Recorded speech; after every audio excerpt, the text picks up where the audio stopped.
आने वालों तो बताओ शहर मदीना कैसा है।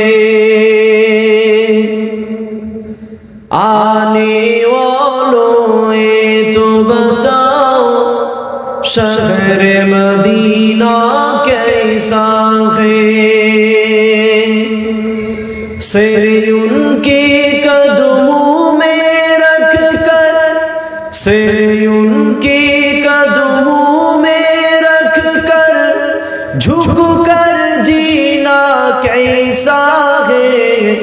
आने वालों तो बताओ शहर मदीना कैसा है।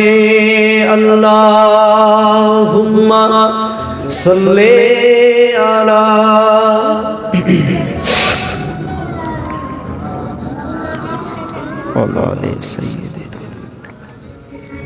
এই লাইটটা বন্ধ করে দাও না, পোকা উঠছে। এই লাইট মাঝের তিনটে ঠিক, দুটো ঠিক আছে। সকলে বলুন আলহামদুলিল্লাহ। সমস্ত প্রশংসা সেই পবিত্র আল্লাহ পাকের দরবারে, যিনি আমাদের মতো গুনাহগারকে সুন্দর একটা মাহফিল আসার এবং বসার সুযোগ দিয়েছে। তারপরে পরেই জানাই লাউলাকা লামা খালাকতুল আফলাক, সেই মুহাম্মদ রাসূলের প্রতি লক্ষ কোটি দরুদ ও সালাম, যিনাকে আল্লাহ কায়নাতের সরদার করেছেন। সেই নবীর উপরে লক্ষ কোটি দরুদ ও সালাম। সকলে বলি সাল্লাল্লাহু আলাইহি ওয়াসাল্লাম। আমার আব্বারা ভাইরা, আমি আপনাদেরই একজন সন্তান বা কারো ছোট ভাইয়ের মতো আপনাদের খেদমতে আবারও এসেছি। কেন কিছুদিন আগে মুহররমের জলসায় এসেছিলাম, তার আগে আজার ভাইয়ের বাড়িতেও এসেছিলাম। তো আজকে আসার মতো পরিস্থিতি নাই। কেন আপনারা আমার আব্বা হন, ভাই হন, তাই বলছি। কেন বেশ 18-19 দিন আমি আরজিকর হসপিটালে ছিলাম। তো আজকেও এখানে এসেছি, প্রচন্ড জ্বর, শরীর খারাপ, ঠান্ডা লেগে আছে, সেই অবস্থায় এসেছি। জলসা ক্যান্সেল করাটা আমার ভালো লাগে না, বা আজার ভাই খুব কাছের মানুষ, খুব জোর করছে, এই জন্য আপনাদের খেদমতে এসেছি। যতক্ষণ থাকবে আল্লাহ সুস্থভাবে কোরআন হাদিস থেকে কিছু আলোচনা করার তৌফিক দেন। সকলে বলুন আল্লাহুম্মা আমিন। আজকে কি আলোচনা করব? যেদিকেই তাকাই, যেদিকেই দেখি, শুধু মুসলিমদের হালাত বড় খারাপ হয়ে গেছে। অন্য ধর্মের মানুষের কি হচ্ছে না হচ্ছে দূরে রাখুন, আমরা যারা মুসলমান আমাদের হালাত বড় খারাপ হয়ে গেছে। কেন? যেদিকেই তাকাই মুসলমান, মুসলমানের মধ্যে দলাদলি, ফিতনা ফাসাদ নিয়ে আমরা ব্যস্ত হয়ে গেছি। আমরা মুসলমান, মুসলমানের মধ্যে ভেদাভেদ তৈরি করছি। আমরা মুসলমান, মুসলমানকে গাল দিচ্ছি। আমরা মুসলমান, একজন বক্তা আর একজন বক্তাকে স্টেজে উঠে গাল দিচ্ছি। একজন বক্তা আর একজন বক্তার ভুল ধরার জন্য ব্যস্ত হয়ে গেছি। অথচ খবর নিয়ে দেখেন, ইউপির দিকে তাকিয়ে দেখেন, একটা মুয়াজ্জিন মসজিদে আজান দিয়েছে বলে 2 লক্ষ টাকা ফাইন করেছে। তাকে তো অপমান করেছে, পাশাপাশি 2 লক্ষ টাকা ফাইন করেছে। কেন? একটাই কারণ, শুধু আজান দেওয়ার জন্য, অন্য কিচ্ছু নয়। সে তার ধর্মের কাজ করছে, আজান দিচ্ছে, তার সৃষ্টিকর্তার নাম ডাকছে, এটাই তার অপরাধ। মনে পড়ে যাচ্ছে আজ থেকে 1500 বছর আগের কথা। আমার নবী যখন দুনিয়ায় সর্বপ্রথম এসেছিল, সেই পিরিয়ডে বেলাল হুজুরের দিকে তাকিয়ে দেখো। বেলাল হুজুর কলেমা পড়েছিল বলে উমাইয়া মেরেছিল। বেলাল হুজুর কলেমা পড়েছিল বলে উমাইয়া রডকে গরম করে বুকে পিঠে ছেঁকা দিয়েছিল। মনে পড়ে যায় সেই কথা, আজ থেকে 1500 বছর আগে বেলাল হুজুর আল্লাহকে ডেকেছিল বলে বেলাল হুজুরের পায়ে দড়ি বেঁধে দিয়েছিল, আর ঘোড়ার সঙ্গে দড়ি বেঁধে ঘোড়াকে ছুট করে দিয়েছিল। বেলাল হুজুরের পিঠে চামড়া গুটিয়ে ঘাড়ের এখানে জড়ো হয়ে গেছিল। মনে পড়ে যায় সেই কথা, আজ থেকে 1500 বছর আগে আবু বকর সিদ্দিক আল্লাহর নাম ডেকেছিল বলে মেরে কাবার পাশে বেহুশ করে দিয়েছিল।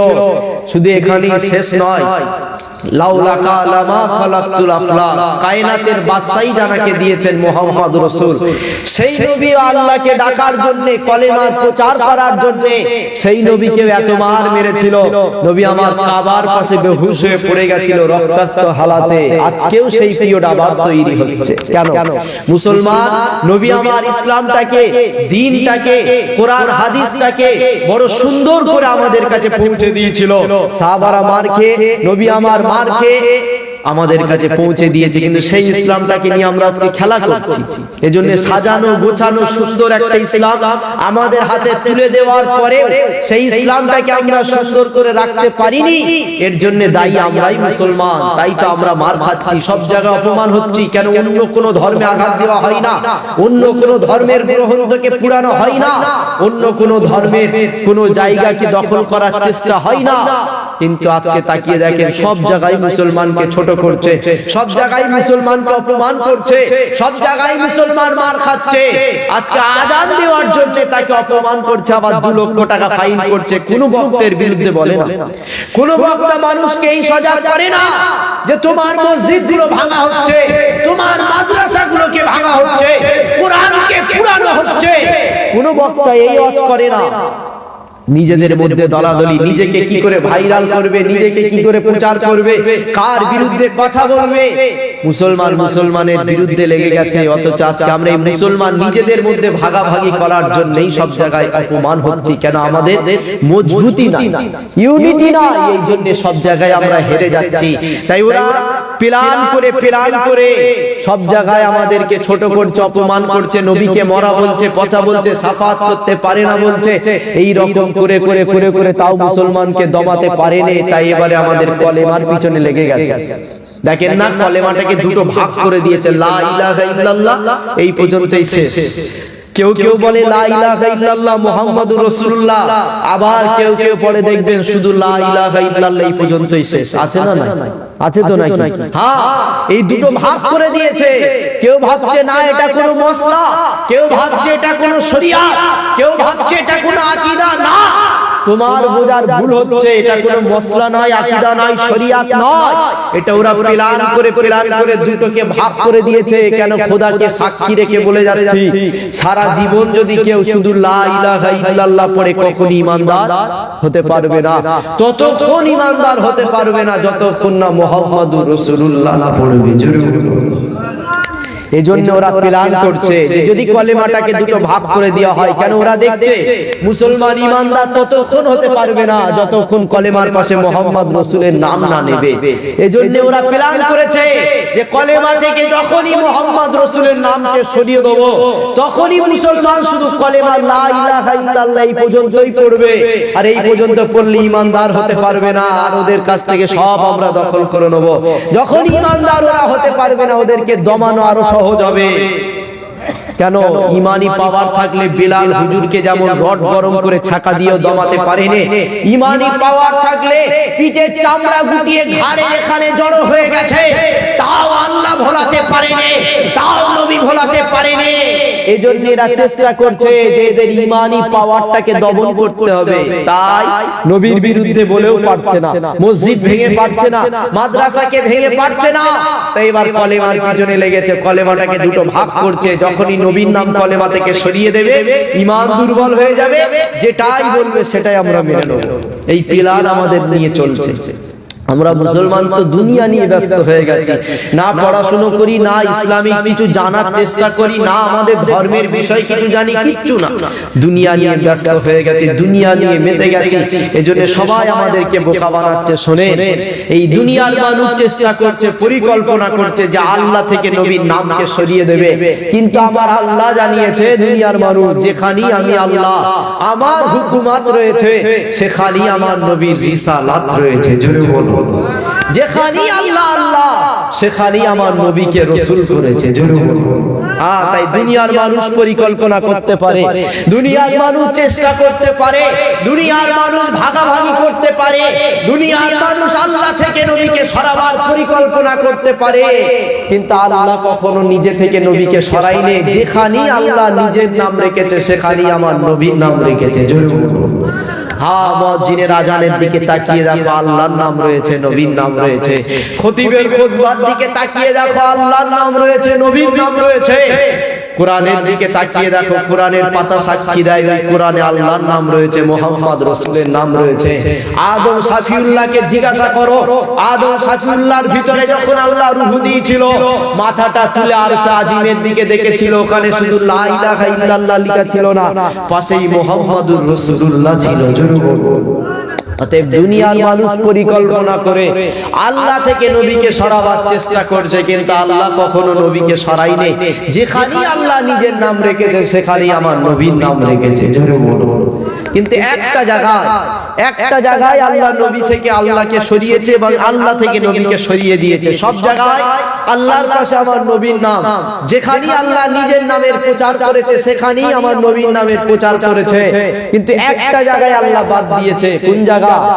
কখনো কোনো পশু জবাহ করলে, পশুকে হালাল করলে আল্লাহর নাম না নবীর নাম বলে? হ্যাঁ, আল্লাহর নাম।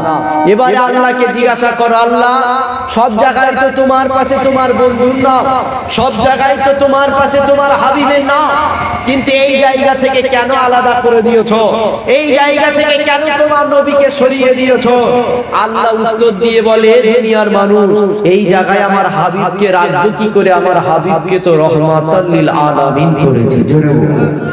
এই জায়গায় আমার বন্ধুকে রাখবো কি করে? আমার বন্ধুকে তো দয়া করেছি, আমার বন্ধুকে তো তোদের জন্য রহমত করেছি। যখন কোনো পশু জবাহ করা হয়, আল্লাহ বলছে পশুটা কষ্ট পায়, ওই পশুটা আঘাত পায়, জ্বালা যন্ত্রণা হয়, তা আমার হাবিবকে এমন বানিয়েছি, আমার হাবিব কখনো কাউকে কষ্ট দেয়নি, আর আমার হাবিবকে কখনো কোনো কষ্টদায়ক জায়গায় রাখিওনি। এই জন্য এই পশুটা জবাই করলে পশুটা কষ্ট পায়, আঘাত পায়, জ্বালা হয়, যন্ত্রণা হয়। তাই আমি আল্লাহ আমার হাবিবকে জ্বালা, যন্ত্রণা, কষ্টদায়ক জায়গায় রাখিনি। না, সব জায়গায় আল্লাহর পাশে আমার নবীর নাম রয়েছে। আল্লাহ বলছে, বান্দা আমি তোদেরকে যেমন জান্নাত দেব তেমন জাহান্নাম দেব। কেন? আমার একটা নাম হলো কাহার, কঠিন কড়া। আল্লাহ ওই নামটা ময়দানে মাশরের দিন, বিচারের দিনে ওই নামটা ধারণ করবে, যেদিন আল্লাহর কুদরতের সামনে কেউ যেতে পারবে না। ওখানে আল্লাহ আমার নবীর সম্মান ইজ্জতকে বুঝিয়ে বলছে, যেদিন আল্লাহর নাম হবে কঠিন, কাহার, কড়া, আল্লাহর কুদরতের সামনে কেউ যাবার সাহস পাবে না। আদম থেকে ঈসা সমস্ত নবীরা যেদিন নাফসি নাফসি করবে, ওই দিনে আল্লাহ আমার নবীকে এত সম্মান, এত ইজ্জত দেবে। আমার নবী যখন আল্লাহর সামনে গিয়ে দাঁড়িয়ে যাবে, আল্লাহর কুদরতি চেহারায় হাসি ফুটে উঠবে। জোরে বলবো। আল্লাহ বলছে, বান্দা আমার একটা নাম কাহার, কঠিন কড়া। তো ওই নাম যেদিন ধারণ করব, কাহার, কঠিন, বিচারক হয়ে যাব। আমি আল্লাহ বান্দাকে জাহান্নাম দেব, আগুনে পুড়াবো। আমি আল্লাহ যেমন বান্দাকে দয়া দিই, রহমত দিই, ভালোবাসা দিই, তেমন বান্দার উপরে গজব দিই। অতএব আমি আল্লাহ কষ্ট সহ্য করতে পারি, বান্দাকে কষ্ট দিতে পারি, কষ্টদায়ক জায়গায় বান্দাকে রাখতে পারি, কিন্তু আমার হাবিবকে কখনো কষ্টদায়ক জায়গায় রাখিনি, আর হাবিবের দ্বারা কাউকে কষ্ট পেতে দিইনি। কেন? আমি আমার হাবিবকে ওয়ামা আরসালনাকা ইল্লা রাহমাতাল লিল আলামিন, গোটা আলামের জন্য রহমত করেছি। জোরে বলো।